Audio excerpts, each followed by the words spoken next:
तो टेस्ट क्या है? टेस्ट बहुत सारे अलग अलग सेंसरी इनपुट्स का एक कॉम्बिनेशन है, जैसे स्मेल, टेक्सचर, टेम्परेचर और टेस्ट इटसेल्फ। हमारे पास टेस्ट बर्ड्स होते हैं जो हमें ये पता लगाने में हमारी मदद करते हैं कि जो हम खा रहे हैं वो हमारे लिए अच्छा है या फिर बुरा है। ये जानकारी हमारी ईटिंग्स को सेफ और मज़ेदार बनाती है, क्योंकि हमारा दिमाग ऐसे ही काम करता है या फिर ऐसे ही वायर्ड है।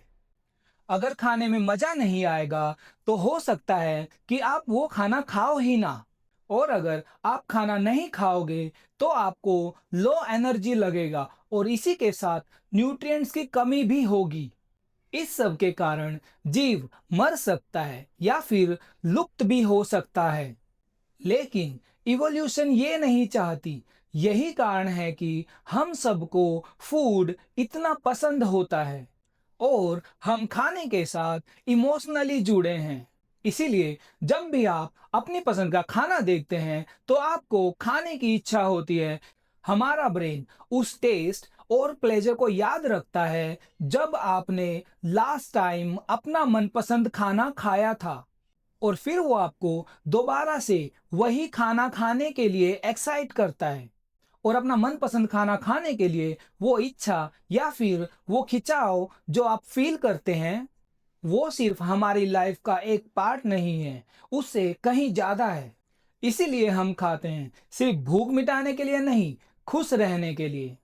इसीलिए खाना सिर्फ फ्यूल नहीं हो सकता और ना ही सिर्फ नरिशमेंट हो सकता है, ये खुश रहने का एक जरिया भी है। इसीलिए हमें फूड के बारे में बहुत अच्छे से सोचना चाहिए, क्योंकि खाना सिर्फ आपको हेल्थ और ग्रोथ ही नहीं देता, बल्कि वो खुशी और वो आराम भी देता है जो आपको चाहिए। जब खाना खाने से हम सबको खुशी मिलती है, आनंद आता है, तो फिर खुद को ओवर ईट करने से कैसे रोका जा सकता है? और वो क्या है जो हमें रोकता है? क्योंकि खाना खाने से तो हमें आनंद आता है, तो फिर क्यों हम जो चाहे, जब चाहे, जितना चाहे नहीं खा सकते?